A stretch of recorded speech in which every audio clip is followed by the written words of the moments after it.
Um dos grandes mistérios da Terra são os movimentos horizontais da litosfera. Neste comentário, com a ajuda dos nossos apresentadores e convidados, vamos desvendá-lo. Deem as boas-vindas aos vossos apresentadores, Tip e Ted. Olá, eu sou o Tip. E eu sou o Tep, Bem-vindos ao nosso documentário. no qual nós vamos falar sobre os movimentos horizontais da litosfera. Vamos começar por uma pequena introdução ao tema. As estruturas geológicas, como nós, parecem ser imutáveis, mas estão sempre em modificação. Estas estruturas podem acabar por desaparecer devido à diminuição da sua atividade, embora se encontrem vestígios. A teoria da tectónica de placas permite a compreensão da formação das estruturas geológicas originadas pelos movimentos horizontais da litosfera. O fundo oceânico é constituído por extensas superfícies planas, denominadas planícies abissais, que são interrompidas por relevos oceânicos de origem vulcânica que podem revelar uma sismicidade ativa. Isso é como as dorsais oceânicas e os arcos insulares intraoceânicos, certo? É exatamente isso. Pode-nos explicar mais sobre eles? Bem, a dorsal oceânica mais conhecida é a do Atlântico, e para nos explicar melhor, uma das nossas convidadas é a dorsal atlântica. Vamos chamar a nossa amiga dorsal.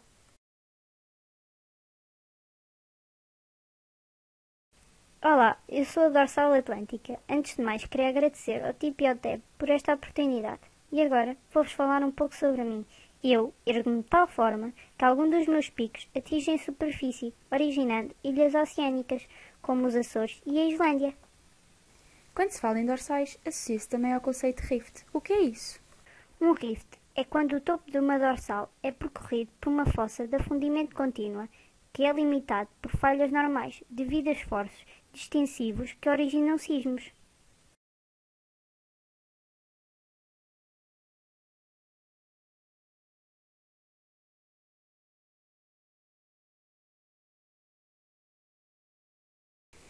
Segundo o que ouvi dizer, a subida de material basáltico proveniente do manto efetua-se no rift, onde se verifica um afastamento progressivo da litosfera oceânica. Que nome se dá a esse fenómeno? Denomina-se de acreção oceânica, que permite a formação de nova litosfera oceânica. E é por essa razão que as dorsais são um dos limites fundamentais ao nível da dinâmica da litosfera.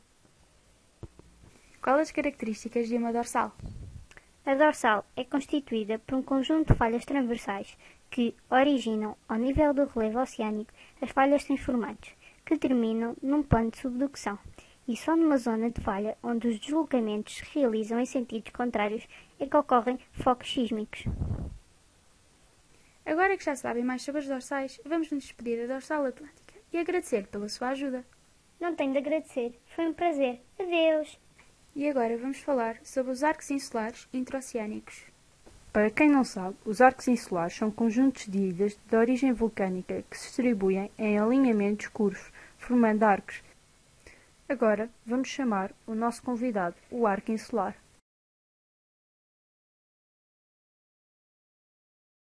Olá, é com muito gosto estou aqui para vos ajudar a explicar os arcos insulares. Tal como o Tipo disse há pouco, os arcos insulares encontram-se associados a uma fossa submarina, onde se concentra grande parte da atividade sísmica e vulcânica mundial, e é devido a este facto que os arcos insulares são considerados elementos essenciais das zonas de geodinâmica ativa.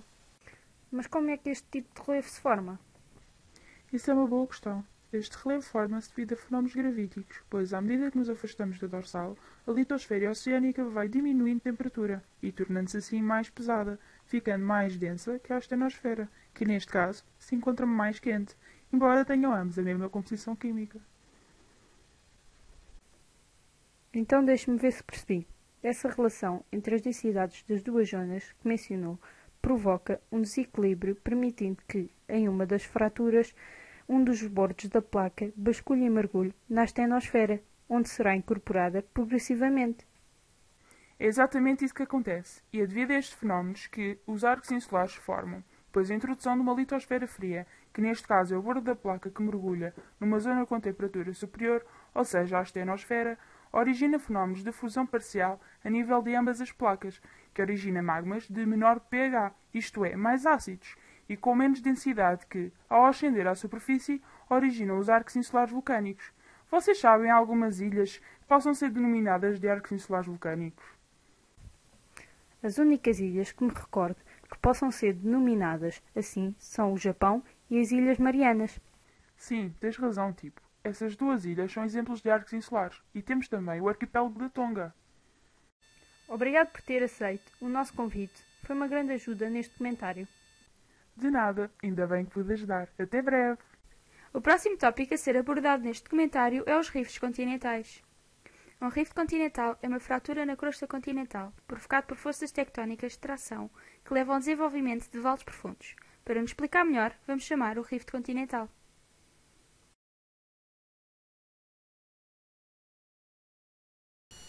Olá, obrigado pelo convite para participar no vosso documentário. É com muito gosto que vos venho explicar toda a estrutura e formação dos rifts. Os rifts continentais apresentam-se sob a forma de fossas tectónicas de fundimento rápido e com elevada deposição sedimentar. A abertura de rifts continentais permite compensar a destruição da litosfera oceânica que ocorre nas zonas de subducção. Como é que isso acontece? Ocorre sob o efeito de uma distensão ou estiramento da crosta continental, onde esta fragmenta-se em porções separadas por falhas normais. E o que podemos concluir do que ocorre nas zonas de subducção? A ocorrência destas estruturas de deformação revela a existência de forças distensivas, que em profundidade a crosta permite a subida de material proveniente do manto, pois está sujeita a um estiramento em regime dúctil. Quais as consequências se as forças distensivas continuarem e o estiramento se prolongar? Se estas forças distensivas continuarem e o estiramento prolongar-se, a crosta continental ficará mais fina, onde será injetado materiais provenientes do manto superior, que se encontra mais perto da superfície. Assim, irá ocorrer a formação de crosta oceânica, que substituirá a crosta continental, fazendo com que o mar invada a fossa, como acontece no Mar Vermelho. Ocorre atividade vulcânica nestas zonas? Sim, verificam-se manifestações de vulcanismo alcalino, provenientes de regiões do manto até cerca de 100 km. Na sua apresentação, disse que os rifts continentais apresentam sob a forma de fossas tectónicas, com elevada deposição de sedimentos. Que tipos de fossas são? Estes tipos de fossas são limitados por falhas normais, com um rejeito vertical, que predominam nos centros de acreção, onde se verifica a divergência entre placas tectónicas. Nestes locais, origina-se um bloco central, graben, limitados por falhas normais que se abatem quando há divergência entre placas. Ao longo deste bloco central existem estruturas salientes, denominada orts. Estas fossas são descontínuas, pois são cortadas por falhas transformantes. O que acontece se a divergência de placas for muito acentuada? Se o processo extensivo continuar a atuar, a fissura crustal alarga-se, originando um golfo oceânico, o que implica acreção oceânica, formando-se uma dorsal oceânica. E agora vamos abordar as bacias sedimentares, que são o último tópico deste documentário.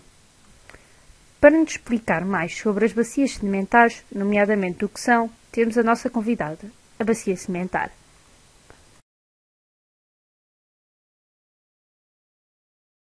Olá, estou aqui para vos mostrar como as bacias sedimentares podem ser interessantes. Quando falamos em bacias sedimentares, estamos-nos a referir a áreas geográficas que apresentam uma depressão na superfície da crosta, devido à subsidência do terreno. Podia-nos explicar para que é usado o termo subsidência? Esse termo é originalmente utilizado para caracterizar o movimento de abatimento do fundo das bacias olíferas. Continuando o meu raciocínio, estas depressões formam, assim, bacias que recebem sedimentos que se vão acumulando e formando uma sucessão de rochas sedimentares, que é geralmente bastante espessa, diminuindo à medida que nos aproximamos das suas margens. Estas depressões de que nos falou normalmente devem ser preenchidas de algum tipo de material. Pode-nos falar mais sobre isso?